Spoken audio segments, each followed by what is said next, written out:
జూబ్లీహిల్స్ ఉప ఎన్నికలో బీఆర్ఎస్ ఓటమి వేళ కవిత సంచలన ట్వీట్ చేశారు. కర్మ అనుభవించాల్సిందే అని కూడా ఎక్స్ లో పోస్ట్ పెట్టారు. ప్రస్తుతం కవిత చేసిన ట్వీట్ అయితే రాష్ట్ర రాజకీయాల్లో హాట్ టాపిక్ గా అయితే మారిందని చెప్పాలి. దీనిపై పొలిటికల్ సర్కిల్స్ లో కూడా ఆసక్తికర చర్చ అయితే జరుగుతోంది. ఇక ఆ ట్వీట్ వెనక ఆంతర్యం ఏంటి, కవిత ఎవరిని ఉద్దేశించి ఈ ట్వీట్ చేశారు అనేది కూడా చర్చనీయాంశంగా అయితే మారిందని చెప్పాలి. జూబ్లీహిల్స్ ఉప ఎన్నికల్లో బీఆర్ఎస్ ఓడిపోయింది. అయితే బీఆర్ఎస్ ఓటమిపై ఆమె పరోక్షంగా కూడా స్పందిస్తూ కర్మ హిట్స్ బ్యాక్ అంటూ కూడా ఎక్స్ లో పోస్ట్ పెట్టారు. మరోవైపు కవిత పోస్ట్ పై సోషల్ మీడియాలోనూ భిన్నాభిప్రాయాలు అయితే వ్యక్తమవుతున్నాయి. ఎక్కువ మంది బీఆర్ఎస్ కు తగ్గిన శాస్తి జరిగింది అంటూ కూడా కవితకు మద్దతుగా కమెంట్స్ అయితే చేయగా, కొందరు మాత్రం బీఆర్ఎస్ కు అనుకూలంగా కూడా వ్యాఖ్యలు చేశారు. సొంత బిడ్డ అని కేసీఆర్, తోడబుట్టిన చెల్లి అని కేటీఆర్ కనికరం చూపకుండా కూడా నిర్దాక్షిణ్యంగా తనను పార్టీ నుండి వెళ్లగొట్టారని రగిలిపోతున్న కవిత జూబ్లీ హిల్స్ లో బీఆర్ఎస్ అభ్యర్థి ఓటమి చవి చూసిన వైనంపై గట్టిగానే స్పందించినట్లయితే కనిపిస్తోంది. తనకు చేసిన అన్యాయం ఫలితం ఇప్పుడు జూబ్లీ హిల్స్ ఎన్నికల ఫలితం రూపంలో వెనక్కి చూపెట్టింది అన్నట్లుగా కూడా తండ్రి అన్నపై ఆమె కమెంట్లు చేసినట్లుగా కూడా రాజకీయ వర్గాల్లో అయితే ప్రచారం సాగుతోంది. ప్రధానంగా చూసుకున్నట్టయితే ఆమె కేటీఆర్ ను ఉద్దేశించే అలా కమెంట్స్ చేసి ఉంటారని కూడా అభిప్రాయం ఎక్కువగా అయితే వ్యక్తం అవుతోంది.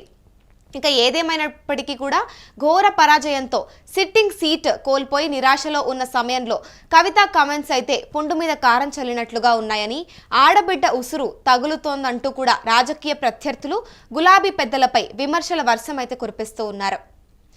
జూబ్లీహిల్స్ ఉప ఎన్నికల్లో బీఆర్ఎస్ అభ్యర్థి మాగంటి సునీతపై కూడా కాంగ్రెస్ అభ్యర్థి నవీన్ యాదవ్ 24,729 ఓట్ల మెజారిటీతో అయితే విజయం సాధించారు. మరోవైపు ఈ ఉప ఎన్నికల్లో కూడా బీజేపీ అభ్యర్థి లంకల దీపక్ రెడ్డికి కేవలం 17,061 ఓట్లు మాత్రమే పోలవ్వడంతో ఆ పార్టీకి డిపాజిట్ కూడా గల్లంతైంది.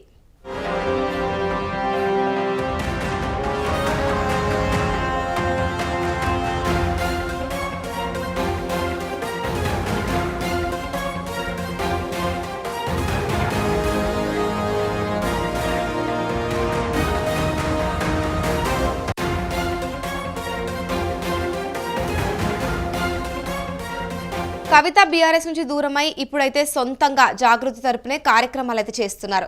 ఈ ఏడాది మేలో కూడా కేసీఆర్ దేవుడు కానీ ఆయన చుట్టూ దెయ్యాలున్నాయి అని కూడా ఆమె సంచలన వ్యాఖ్యలు చేయడం కూడా మనకు తెలిసిందే. ఆ తర్వాత కేటీఆర్ మరియు హరీష్ రావు వల్లే బీఆర్ఎస్ ఓడిపోయింది, నన్ను పార్టీ నుంచి వెళ్ళగొట్టేందుకు ఓడించేందుకు వెనక నుంచి కుట్రలు పన్నుతున్నారు అని కూడా ఆవిడ ఆరోపణలు చేయడం కూడా మనం చూసాం. దీంతో కవితను పక్కన పెట్టి టీబీజీకేఎస్ గౌరవాధ్యక్షుడిగా కొప్పుల ఈశ్వర్ కు ఛాన్స్ అయితే ఇచ్చారు. అది రాజకీయ కుట్ర అంటూ కూడా మరోసారి కవిత ఆరోపణలు అయితే చేశారు. ఆ తరువాత జరిగిన రాజకీయ పరిమాణాలతో కూడా పార్టీ అధినేత కేసీఆర్ మరియు ఆమెను పార్టీ నుంచి సస్పెండ్ చేశారు. అదే రోజు తన ఎమ్మెల్సీ పదవికి కవిత కూడా రాజీనామా అయితే చేయడం మనం చూసాం. ఆ వెంటనే కూడా హరీష్ పై సంచలన వ్యాఖ్యలు కూడా చేశారు. ఆయన ట్రబుల్ షూటర్ కాదు, ట్రబుల్ మేకర్ అంటూ కూడా వ్యాఖ్యానించారు. కేసీఆర్ కుటుంబాన్ని విచ్ఛిన్నం చేసేందుకు కుట్రలు చేస్తున్నారని కూడా ఆరోపించారు. పార్టీలో అవలంబిస్తున్న విధానాల వల్లే బీఆర్ఎస్ కు ఓటములు ఎదురవుతున్నాయని కూడా అన్నారు. పద్ధతి మార్చుకుంటేనే పార్టీకి పెను నష్టం తప్పదని కూడా హెచ్చరించారు. 10 ఏండ్ల పాలనలో కూడా బీఆర్ఎస్ వైఫల్యాన్ని ఎండగడుతూ వస్తున్న కవిత అయితే ఇప్పుడు జూబ్లీ హిల్స్ లో బీఆర్ఎస్ ఓటమిపై స్పందిస్తూ కూడా కర్మ ఎవ్వరిని వదిలిపెట్టదు అంటూ చేసిన పోస్ట్ అయితే మరోసారి చర్చకైతే తెరలేపినట్టయింది.